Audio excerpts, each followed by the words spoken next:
Yo, what's up guys? It's a new day and we are currently going to Universal Studios Japan. As you can see, I have taken all my luggage along with me and we'll be keeping it in a locker over there and then entering the theme park. So yeah, I'm visiting Universal Studios for the first time. So I'm really excited for this. And I'll also be taking you guys along with me. So yeah, let's go. Since our stay was pretty close to Universal Studios Japan, we just had a 15-minute walk to reach the theme park, and we were at Universal Studios Japan at 10 a.m., which is usually when it opens. And as soon as we entered the Universal Studios theme park, we were able to see the Universal Studios Globe Fountain, which is the icon of the theme park and has been the Universal Studios logo since the early days of the movie studios. And also, the theme park was crowded as expected, even though it wasn't a holiday season or a weekend, since it's extremely popular with both local Japanese people and foreign tourists to visit the theme park if they are in Osaka.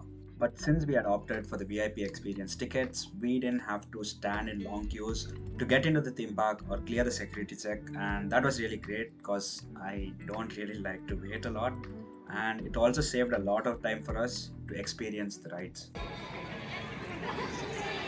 That's the normal queue and this is the VIP queue. Because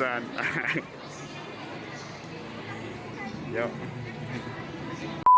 We finally entered the theme park by around 10:30ish after all the security check and stuff. And oh boy, it felt really magical with all the music and fun stuff going around. So I was really excited and hyped just to be there and experience everything since it was actually a really beautiful experience. Alright guys, so I just kept my luggage and we are in Universal Studio Japan. So as you can see, it's pretty lively over here. And yeah, we just entered Universal Studio Japan. So right now I think we're just going for a tour over the entire place. So let's go. So I just got my VIP tag or the ID card. So that means I don't need to stand on long queues at the Universal Studio for the rides. So that's something great. And as you can see, there are a lot of people here today. And there are like huge souvenir shops. So I think I'll be buying some stuff while I'm going back. But yeah, let's see. And also, as you people can see over there, we have the iconic Universal Studios Globe logo. So yeah, I think I'll show it to you guys when we are going back. So I think today is overall gonna be a very great day. So let's see. After entering the theme park, we were guided by a VIP tour guide who guided us across different zones inside Universal Studios Japan, and he also explained us about everything. But since most of it was in Japanese, I had a really hard time understanding what he said. So I was just enjoying the different views in USJ and also just looking at the parades and stuffs that were happening on the streets, and overall just vibing along with everyone and just walking across the streets. The guide in the front over there has been explaining all this stuff, and I'm able to hear it in my earphone over here, but it's in Japanese, so because of that I'm not able to understand anything. But yeah, it's fun, like just to see everything. Currently we are going to Super Nintendo World, so the Super Nintendo World, the Mario Brothers and all those stuff. So let's go there and see what the hype is all about, because this USJ is known for its Super Nintendo World. So let's go. But before we went into the Super Nintendo World Zone, a guide took us to the Jaws film series zone where we got onto a boat ride along the fictional Amity Islands and got attacked by the famous great white shark from the movie. I wasn't allowed to record on the ride, and even though I haven't watched the movies myself, it was really fun to see and experience this ride. And after the Jaws ride, we moved on to the Super Nintendo World Zone, which I was really excited about since it's the world's first Mario Land and one of the main attractions of this theme park. And also since it isn't easy to get access into this zone of the theme park without a time ticket because of its high popularity, this zone is always supposed to be really crowdy. So I think the VIP experience ticket actually helped us a lot to get into this zone. And at the entrance of the zone, we walked into the green bob pipe tunnel like in the games, and at the end of the tunnel, we got to experience the amazing Super Nintendo world.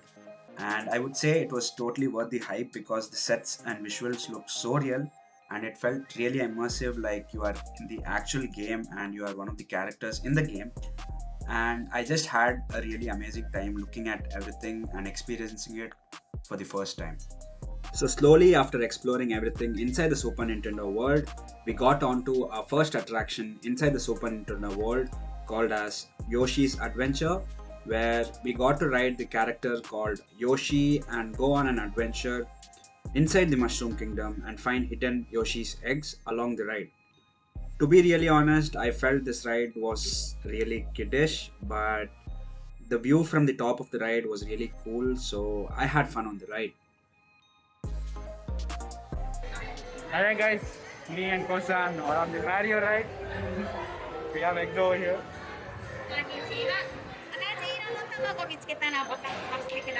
はい。 And after finishing that ride, we went on to the next attraction inside the Super Nintendo world, known as Koopa's Challenge inside Koopa's Castle. So, for those of you guys who don't know what a Koopa is a huge turtle, which is like the bad guy or the villain in the Mario Kart series. So, we got into his castle, and everything inside the castle looked so real and beautiful that I really enjoyed it and had a really great time seeing all of the stuff that they had created inside the castle. Alright guys, so currently I'm in Nintendo World and we are going to a Mario Kart game. So yeah, we have to collect some coins and stuff like that. So it's very interesting. So let's go play it. We're gonna beat all these people.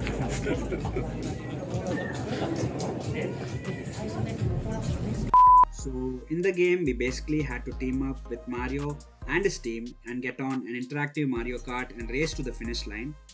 I didn't record myself on the ride since it was a really immersive experience and was completely augmented reality based, so it still wouldn't have made sense if I had recorded on the ride. But the ride was really amazing since I was experiencing something like that for the first time in my life, and the way they had put everything together was really amazing. Alright guys, so I'm just back from the Super Mario Kart game or the Super Mario Kart ride. So since it was an AR ride, I couldn't actually record since I had to put a glass on and then had to be in the ride. So because of that, there's no point of recording it since it was an AR game. So it was fun and I actually enjoyed it. Right now I'm at Jurassic Park. So yeah, we are mostly getting on some rides over here. And then I think we'll mostly have our lunch and after that continue on the rides. So yeah, let's go. After we finished exploring the Super Nintendo World Zone, we moved on to the Jurassic Park Zone to get onto one of the longest roller coasters at Universal Studios Japan, called as the Flying Dinosaur, where a pteranodon takes you through the world of Jurassic Park at Universal Studios Japan, which looked really thrilling and was one of the reasons we wanted to get on this ride. And also there was a really long wait for this ride, but it was totally worth it since it was one of the best roller coasters I've ever been to, and I would highly recommend anyone who's visiting Universal Studios Japan to try this ride. Bro, this ride above me was too good.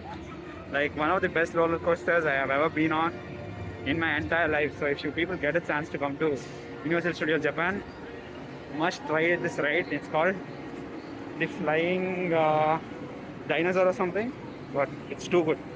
Highly recommended. After we were done with the Jurassic Park zone, we just roamed around for a bit and had some food since it was time for lunch and just explored places around, and after that we moved on to the next ride called as the Amazing Adventures of SpiderMan.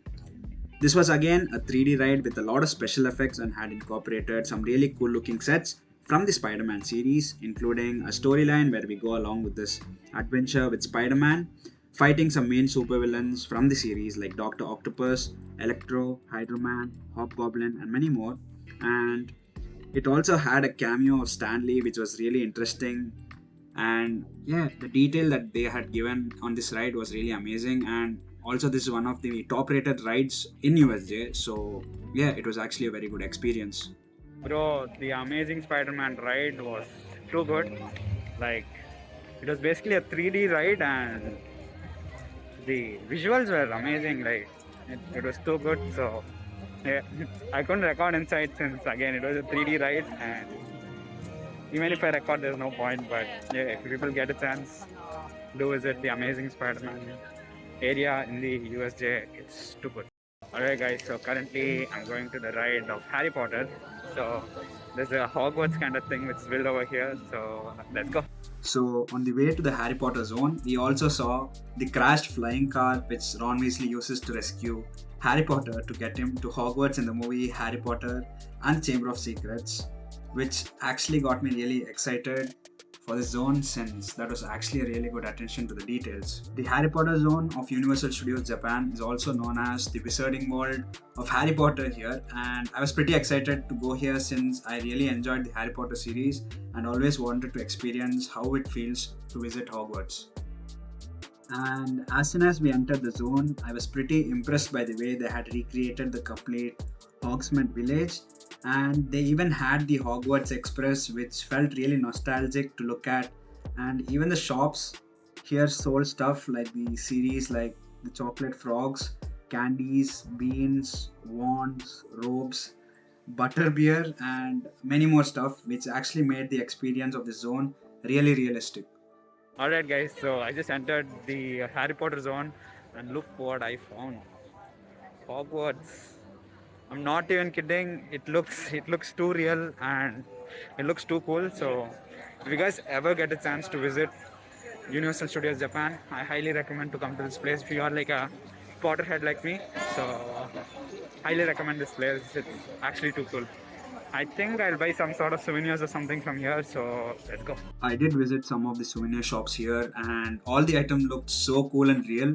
But I didn't buy anything since I was really low on cash at the time I visited here, and even the souvenirs were pretty costly. So if you people are actually planning to buy, please do have a little bit cash on you. So we just looked at all this stuff and moved towards our next ride in the Harry Potter zone, known as the Harry Potter and the Forbidden Journey, which is also a pretty immersive ride, which again I wasn't able to record, but it was inside the Hogwarts building, and I was again impressed by the efforts they had put into the details inside the building. Like the hallways look really realistic, and they even recreated the enchanted image, which made the images look like they had life. And they also had the fat lady guarding the Gryffindor common room, and even Dumbledore welcoming us to Hogwarts in his office, and even a realistic sorting hat inside the building, which was actually pretty cool. Alright guys, so we just got on a ride in Hogwarts and that was brilliant, not even kidding. Too good it was. Like I can just tell, but I'm not able to like take photos or videos of the rides because I'm not allowed to take videos on the rides. But it was a really great experience, so highly recommend anyone who would want to visit the USJ to come to the Harry Potter area and experience this thing, because it was absolutely great and it feels like you're riding on the broom. So that ride was really good. So if you people are coming here, do come to the Harry Potter area because it's brilliant. Right now I think we'll be exiting this place since everyone are supposed to meet at a point. So I'm going towards that point. So before that I'm thinking of buying some souvenirs from the souvenir shop. It's a little expensive inside the USJ to buy souvenirs. So if you're looking to buy souvenirs after you come here, keep good amount of cash with you, because yeah, that'll totally help in getting souvenirs, because the souvenirs look too good. Even the Harry Potter souvenirs were really great, but I didn't get any as of now. So let's go to the souvenir shop and see the rates and stuff, and let's see what all souvenirs I can get. So let's go to the souvenir shop. There are actually a lot of souvenir shops inside USJ, and most of the souvenirs actually looked really cool, so I was pretty confused on what to get back home, and I did not want to leave without buying anything from here. So I did get some stuff and exited USJ after a really amazing day here. Alright guys, so I just came out of Universal Studios Japan and I bought some souvenirs. So yeah, so if any of you guys are coming to Japan, I would highly recommend that you people visit this place because it's absolutely brilliant. And I think right now I'll be heading back to my hotel, and after that I'll be heading back to my home in Tokyo. So yeah, if you people like this particular video, do drop a like and comment on this video, and if you're someone new, do drop a subscribe, and most importantly, take care. I'll see you guys in the next one. and over there you can see the Universal Studios logo. So bye bye.